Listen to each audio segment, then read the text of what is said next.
Well, thank you for that very warm round of applause. Let me tell you, it is a thrilling thing for me to be joined with literally hundreds of you here this morning to join me on a manhood journey that we call the Quest for Authentic Manhood. I tell you, isn't this exciting? Wasn't it exciting for you to walk in here and see literally hundreds and hundreds of men, probably 1,200 men here in the auditorium here today? And that is an absolute thrill. And the thing that thrills me the most is that you're here to be better men. And that's an exciting thing because the world needs better men.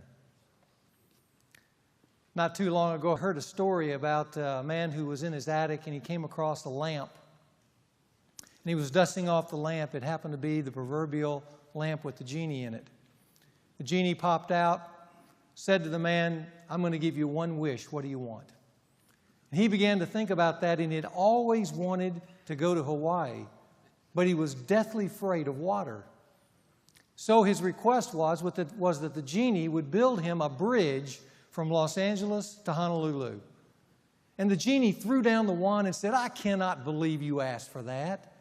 I mean, come on, you could have had all the money that you ever wanted in the world. You could have had all the power, all the fame, all the intelligence. And besides, that's a lot of concrete. And you asked for a bridge." And the guy said, "Well, I guess I see what you mean."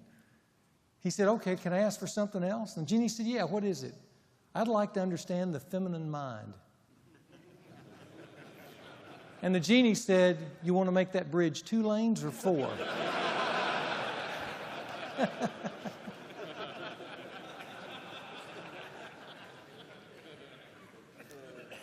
Well, I want you to know I'm not brave enough to tackle the feminine mind, but I am excited about tackling the masculine life.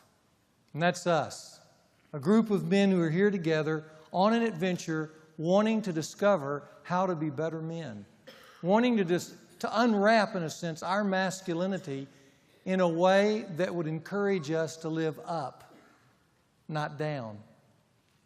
Now, I want you to know you're going to need some gear along the way.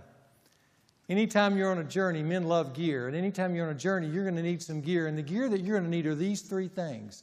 First of all, you're going to need toughness. Now, I don't know what you felt like today trying to get into the parking lot with so many cars and it being dark out there, but let me tell you, it was easier today than it'll ever be.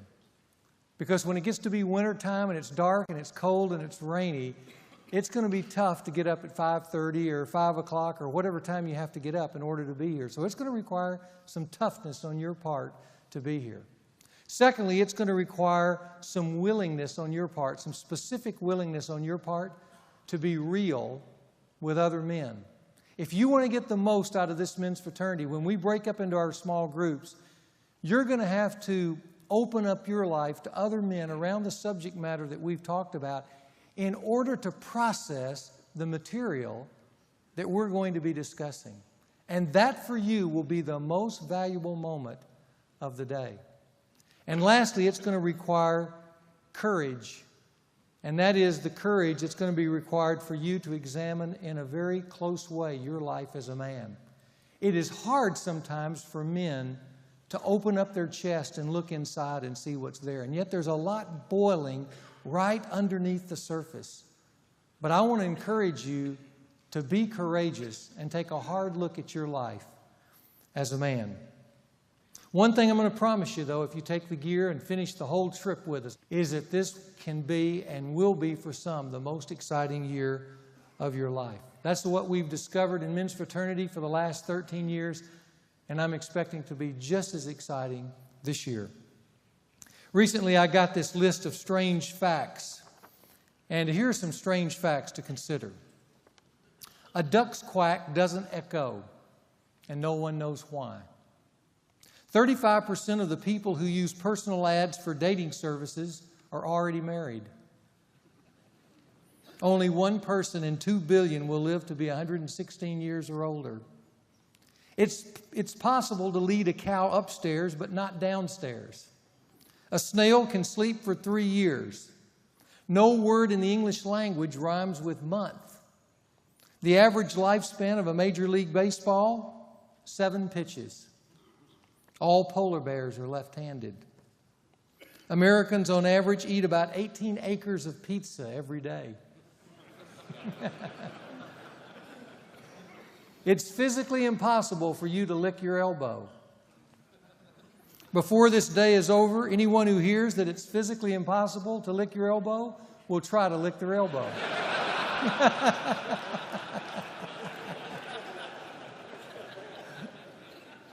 But here's the strangest fact of all. Even though there is about 4 billion men on the planet, most men cannot tell you what a man is. Not succinctly, not compellingly, not with a sense of empowerment that makes you want to live up as a man. Most of us do not have that kind of core definition of masculinity for our lives that drive us and sustain us in everyday life. Now, we're going to be talking about the quest for authentic manhood in particular here in just a moment. What I'd like to do for just a second, especially for those of you who are just joining with us for the first time, is give you an overview of men's fraternity in general, because men's fraternity is a 3-year program. And you have that on your outline. And let me just show you how men's fraternity falls out over the course of 3 years. First of all, we call it Men's Fraternity 1, Men's Fraternity 2, and Men's Fraternity 3. And the name of Men's Fraternity 1, which you're in right now, is called The Quest for Authentic Manhood. It's kind of a foundational level of the study of masculinity. Men's Fraternity 2 is called A Man at Work and at Home. It speaks to those key issues in a man's life. And then Men's Fraternity 3 is called A Man in His World. It's looking forward in his life of what's in the future for him. We called it last year The Great Adventure. And there were some 1,200 men who participated with us last year in The Great Adventure. The focus of Men's Fraternity 1 is a man's core identity. The focus of Men's Fraternity 2 is a man's chief responsibilities, those 2 supreme pursuits in a man's life called his career and his woman. And in Men's Fraternity 3, the focus is a man's chosen destiny. Not the destiny that's chosen for him, but if he's a courageous adventurer, he chooses his own personal destiny and lives his life according to the standards that he's considered and he's picked out, so that the world isn't shaping him into its own mold. The chief elements of Men's Fraternity 1, which we'll be going through, is a man's wounds. It's looking kind of at the past that shaped or sometimes misshapen him. We'll be talking about that in the weeks to come. We also come up with that compelling definition of manhood that I told you 4 billion men on the planet have a hard time coming up with. And then we overview and look at and pick at a few of a man's primary issues. Men's Fraternity 2, it's how a man engages his work and how a man relates successfully to a woman. And then in Men's Fraternity 3, what we do is we help men rediscover what I think is the great adventure for their life, because many men fall into a rut and miss that great adventure. They get off track somewhere along the road of life. Men's Fraternity 3 is to help them to come back to that place where they discover not only how uniquely they're created, their unique design, but also the great adventure, and we help them develop a satisfying life focus. The major challenge in Men's Fraternity 1 is a phrase that you're going to hear a little later on, and that is, the boy in you must die. There is a transition that has to take place in a man's life where he moves from boyhood to manhood. And if that isn't a very specific transition in his life, then even as he grows older, he still relates more to boyishness than to noble manhood. And there are many men walking around in bodies 40, 50, 60 years old who are still boys, not men. So the boy in you must die. Men's Fraternity 2, it's the man in you must step forward. And in Men's Fraternity 3, the adventurer in you must live. The passion of Men's Fraternity 1 is seizing your manhood. And that's what we're going to be talking about, seizing your manhood. And that requires some specific steps of action for you. Men's Fraternity 2, it's establishing your manhood. Men's Fraternity 3, it's maximizing your manhood. Now, as you look at this chart, what I want you to know about the chart is just simply this. Men's Fraternity 1 is kind of the foundation of a man's house. Men's Fraternity 2 are the walls. Men's Fraternity 3 is the ceiling to authentic manhood. And hopefully you can stay with us, not only this year, but in the years to come, to finish this adventure that we call authentic manhood. For some of you today, it's going to be the beginning of laying a new foundation for your manhood. For some of you throughout the year, you've already laid your foundation, but there's some cracks in it. And so throughout the year, as we discuss your manhood, we're going to fill in some of those cracks to help it become a more solid foundation. But that's kind of the overview, the big picture of the 3 years of Men's Fraternity. Now, we're back in year 1. And year 1 is called The Quest for Authentic Manhood. And what I'd like to do this morning is start by just giving you 5 of the presuppositions that I'm going to be working off of that will help you understand where I'm coming from as we walk through this material. So here's 5 basic presuppositions I'm going to be bringing to this particular manhood journey. The first is this: manhood is in a state of confusion. That's going to be one of my basic and most fundamental premises. Manhood is in a state of confusion. I mean, how else do you explain why men just a few years ago suddenly began to move into the woods and yelled and screamed and sweat and beat drums and acted foolish in a lot of ways, looking for some kind of inner mystical warrior? Remember guys doing that just a few years ago? How else do you explain the thousands of African American men who jumped on buses and planes and trains and rushed to Washington, D.C. when Louis Farrakhan said, we're going to have a 1,000,000-man march? How else do you explain the thousands of men who fill arenas and stadiums annually to go to a Promise Keepers event? And how else do you explain this? Over 1,000 men here in this room here today. What does that all mean? You know what I think it means? I think it means right below the surface of men's lives, there's confusion. And there's a lack of confidence as to what it really means to be a man. I remember a few years ago talking to a Princeton University researcher. This particular researcher dealt with marketing products to different demographic groups. And his particular specialty was marketing products to young men. And I remember the statement he made to me. He said this. He said, Robert, today's young men, particularly those 25 and younger in the United States, are nearing a state of masculine meltdown. They have no clear identity as to their masculinity or what it means to be a man. They're drifting. And underneath the surface of their life is confusion. In the early 1990s, I noticed that even among our peers. That's part of how this material was developed. I heard guys talking about things that they couldn't quite put their finger on, but it was an unsettledness and a restlessness that I could see in their lives. In fact, what we did here at the church is we brought some men together in little focus groups and just had them talk. And I wanted to hear what was going on. And there were 3 words that kept coming up, or 3 phrases that I kept hearing from them about their lives. One was, and they didn't necessarily express it just this way, but this is what I heard. They expressed disappointment with life.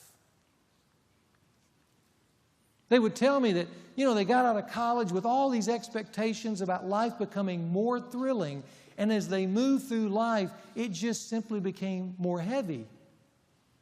And the things that were fun in their life seemed to drain out. There seemed to be a heaviness of responsibility. And when they hit about 40 or 45, it seems like they just kind of hit the wall. All the things that were promised to them early on that would give them life, once they had obtained those things, they didn't really deliver life. And so a disappointment, a malaise had kind of settled in over their spirits. And they weren't really sure what to do about it. They only knew they felt it. Another word I heard from men was the word pain.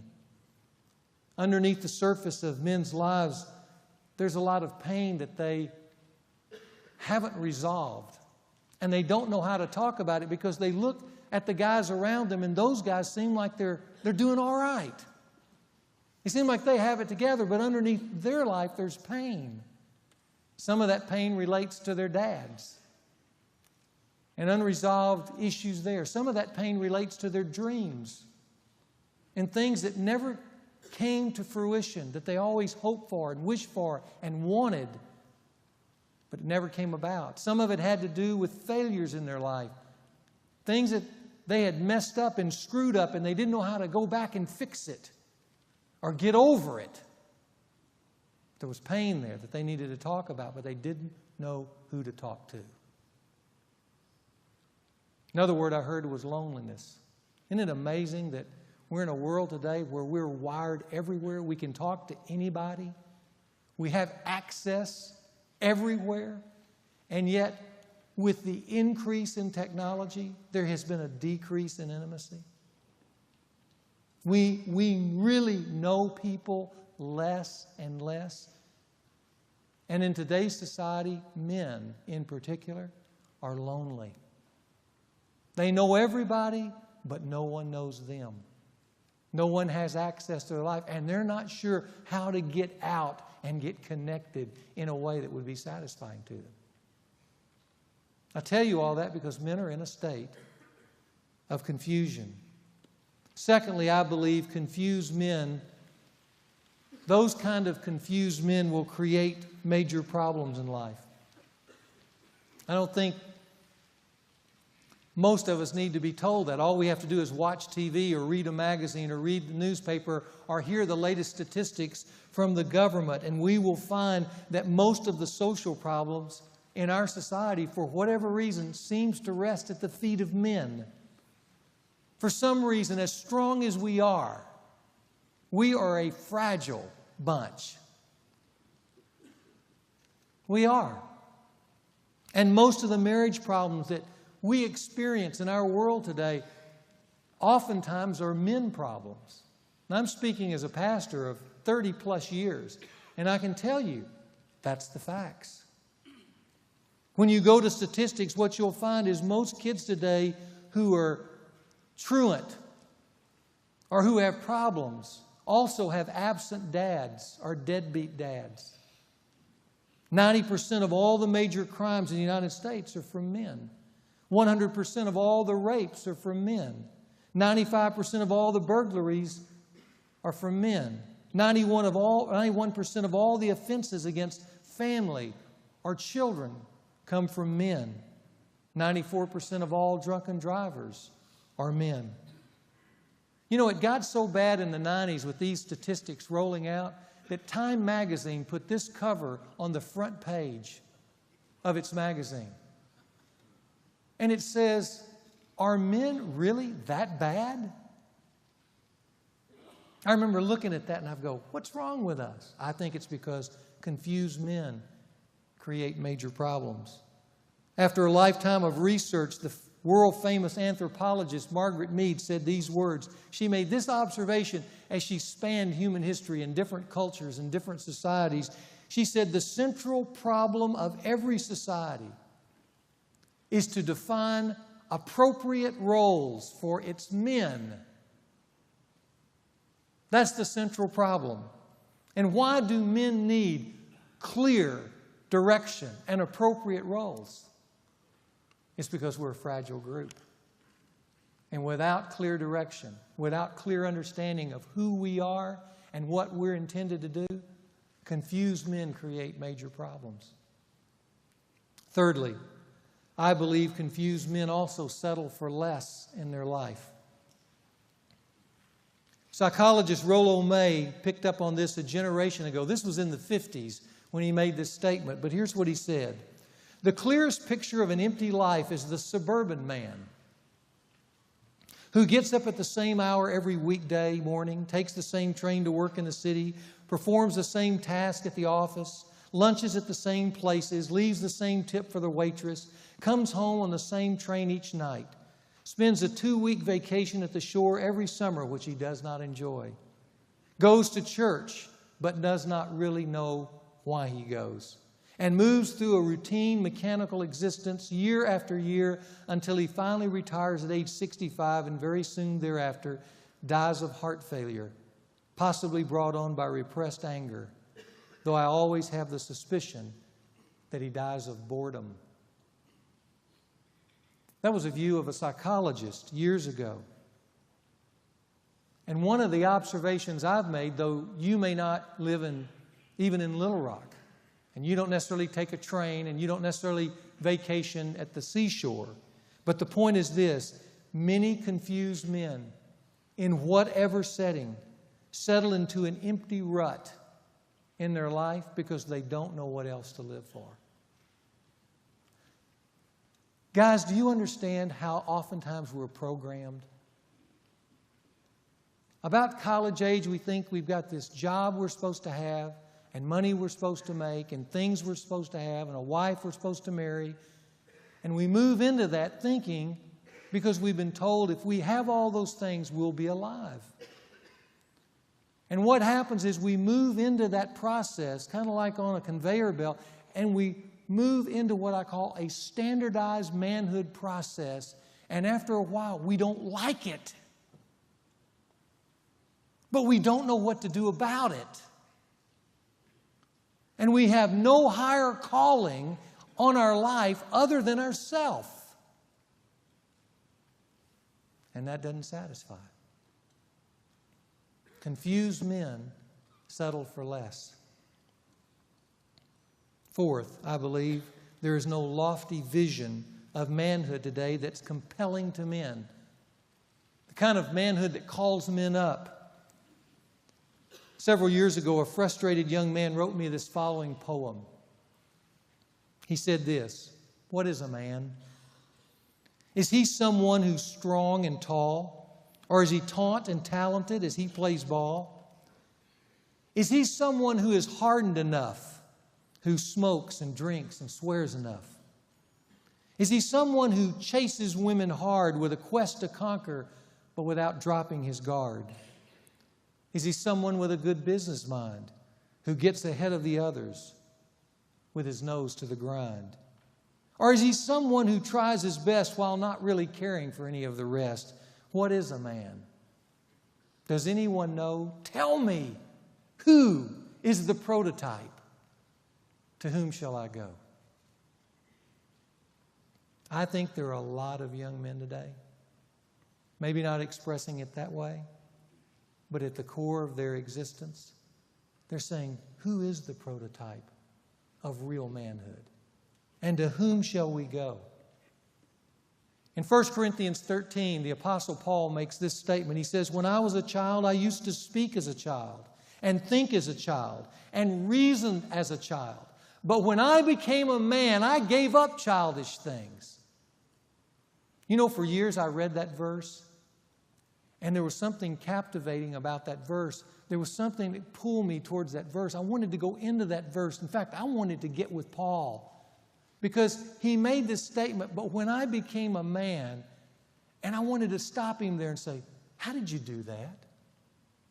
How did you become a man? And when you became a man, you said you put away childish things. What were those things that you put away? And what new things did you embrace? And Paul, did they give you life? I know I had fun when I was a kid. Can you have fun as a man? Is there a better calling than childhood and boyishness? Is there something to pull me up to a higher mountain where the challenges are just as thrilling and the view is just as magnificent and even more so? Can you get me there? That's what I wanted to know. I want to know how to become a man. I want to know what real men do and how they feel and how they act. But it doesn't seem anyone knows today how to answer that question. What is a man? Which leads me to my premise number 5, and it's this. I believe the Bible has helpful insights to all of the above, to all the other 4 presuppositions. Now, I'm aware, by the way, that there are all kinds of men here in the audience today. Some of you are Baptist, some of you are Episcopal, some of you are Jews, some of you are Catholics, some of you come from a very mixed bag. We'll just call you Methobapterians, okay? You come from everywhere. You've had all kinds of mixture in your past. And that's okay. There are some of you here who are non-churchgoers. In fact, there are some of you here who today who are cynical about religion altogether. And quite frankly, if you and I sat down and talked for a little while, there'd probably be some really good reasons why you're cynical. Let me put you all at ease just for a moment. I have no religious axes to grind here. You're not going to hear me do that. I'm not going to cram my religion down your throat. This is a manhood journey, not a church service. Aren't you glad about that? This is a manhood journey. As Bill said, no offerings, no plea for church memberships. We're not going to hawk anything. The only reason we're here is because we want to help you become better men. And I think that's why you're here as well. Now, I'm going to use the Bible from time to time, and I'm going to use it because it's great literature, first of all. Secondly, it has time-tested wisdom in it that's been proven out over the ages. And thirdly, it's because we need its help. We really do. So these are my 5 presuppositions. Manhood is in a state of confusion. Confused men create major problems. Confused men settle for less. There's no lofty vision of manhood calling us up. I mean, really, do you watch commercials today? Because they speak to our culture. And you know what you see about manhood when you look into the face of commercials? You see the doofus standing there with his tennis racket getting hit in the head with the ball. You see the other guy in the beer commercial looking past these women mesmerized by a bottle of beer. That's manhood in the 21st century.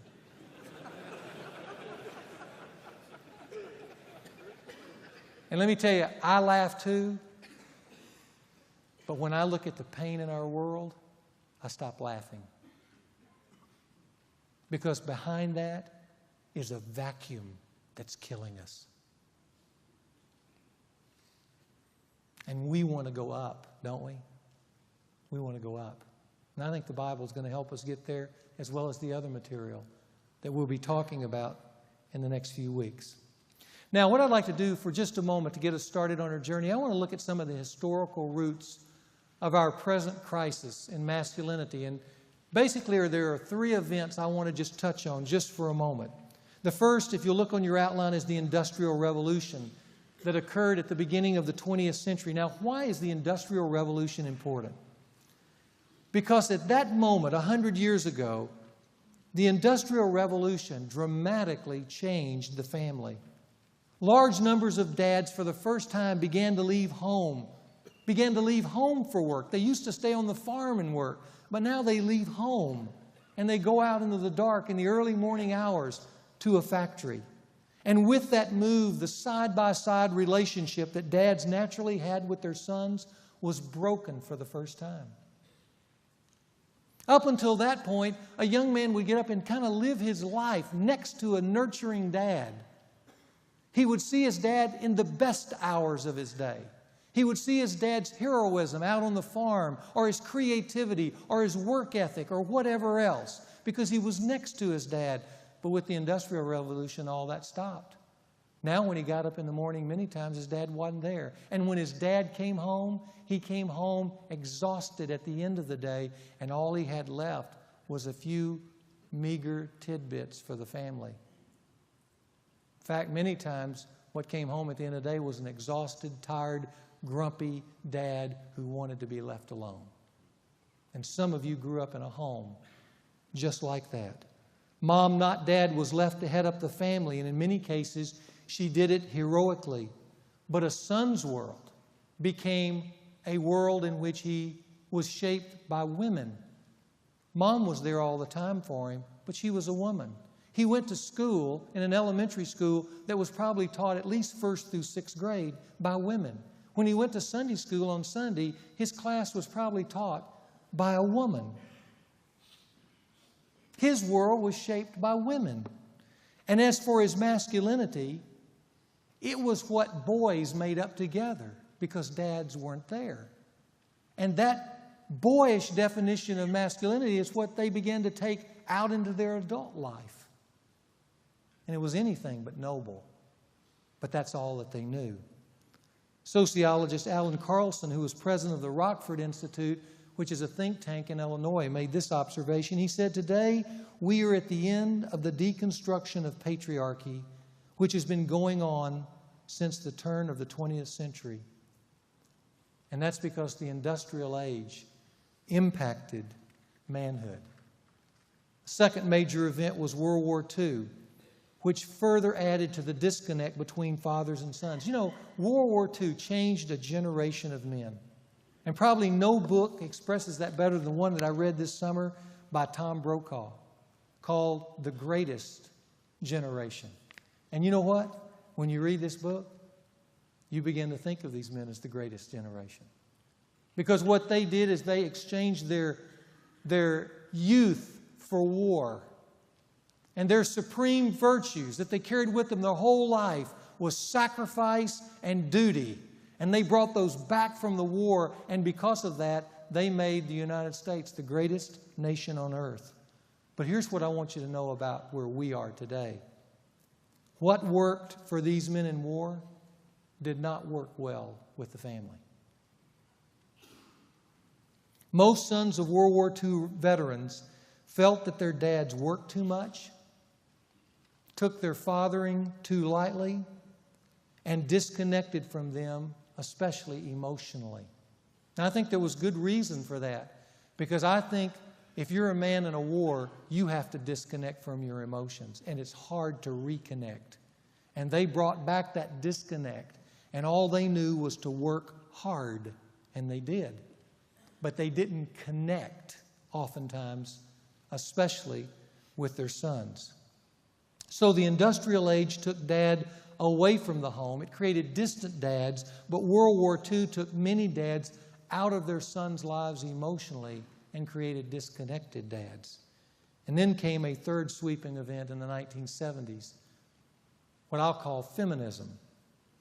Now, feminism is a great social movement that has recast all of human society, or American society, in the last 40 years. And feminism originally sought equality for women with men, and that's a good thing, because women are equal with men. But over time, feminism's quest for equality also became the pursuit of sameness, and that's not a good thing. And it's left us as men terribly confused, because now we're not sure how to act anymore. We're not sure what our role is. In fact, there's even a question of whether men even have a role. And what's unique about a man? No one seems willing or courageous enough to want to answer that. And anybody that's brave enough to even broach the subject is punished by society for trying to break out of this sameness direction that our culture seems bent on pursuing. So it leaves men confused, because in a world of sameness, no one seems to know for sure just what a man is, and that's devastating. And the reason it's devastating is because we're back to Margaret Mead's quote. The role of every society is to find appropriate roles for the men. But if they have no roles, then they're left adrift. And so here we are as men on the front end of the 21st century, after experiencing a century of distant dads and a half century of disconnected dads and a generation of social chaos with women, and you finally come to the place and you go, no wonder we're confused. We're not sure about anything, really, in our life. And what we need is some help. Now, let me finish up just making what I think are some bold promises to you if you stick it out with me over the course of the whole year. And I really hope that you do. Because if you do this, I think I can deliver on these 5 promises. Let me mention them to you real quickly. First of all, you will have a clear definition of manhood. Remember at the beginning we said most men can't tell you succinctly with a compelling kind of passion what a man is? If you'll stick with me, I can promise you this. You will leave here with a definition of manhood that you're excited about. And not only excited about living your life for, and excited about telling your sons about. That's the kind of definition we want to craft together in our time together. Secondly, you will develop a new manhood language. You see, in our modern culture, we don't have that language. And because we don't have a language, our souls kind of stay starved for some substance about real manhood issues. And without that kind of substance, what we end up doing is we end up talking about our boat, or the Razorbacks, or the Volunteers, or the Longhorns, or about our business. And we stay right here on the surface. But we never talk about anything of destiny. Soulish kind of stuff that feeds the masculine soul. We have to build new bridges to one another. And those new bridges are built on a manhood language. And so over the course of this year, you're going to hear terms like servant leader and feminized man and rejecting passivity and leading courageously. You're going to hear about conventional manhood and manhood ceremonies and manhood wounds and things like that.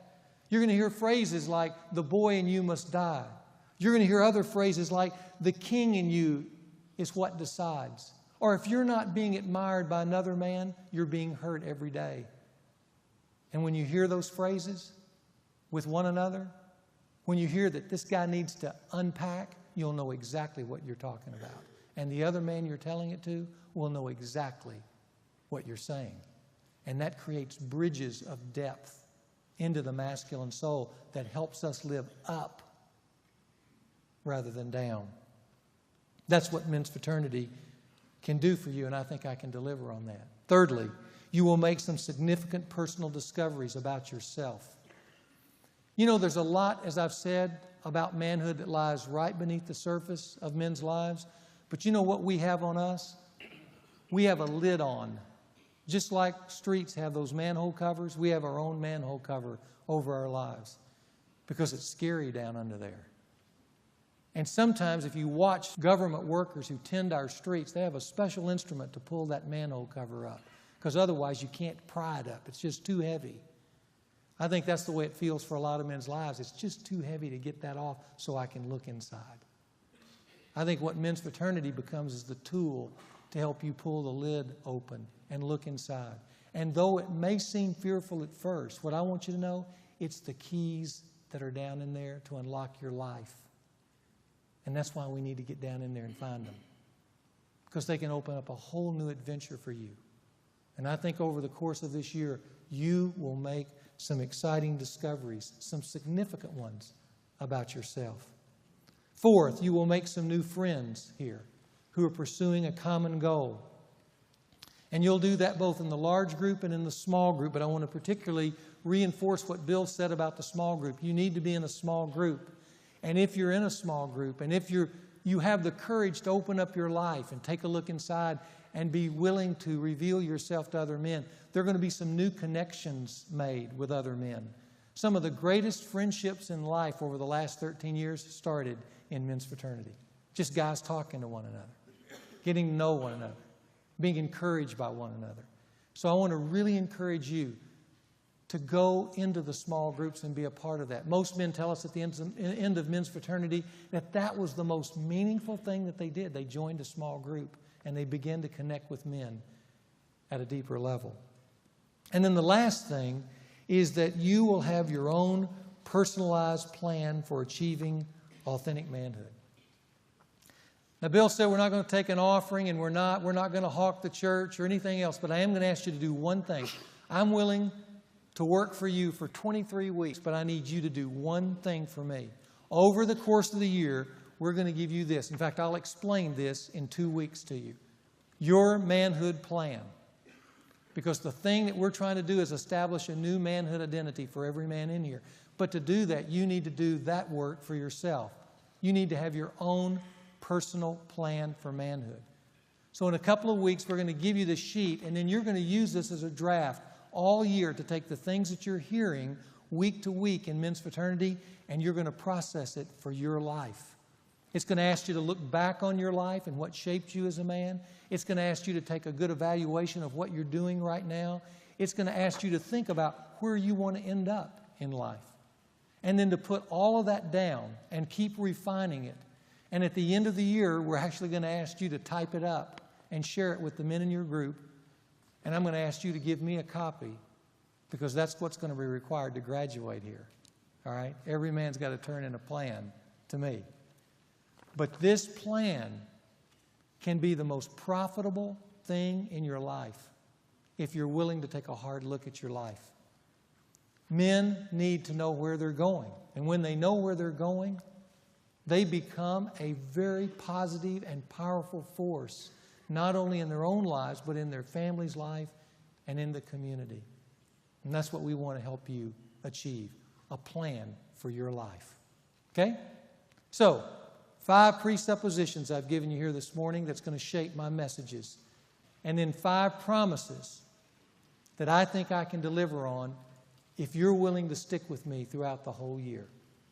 Men, welcome to Men's Fraternity, and welcome to the quest for authentic manhood.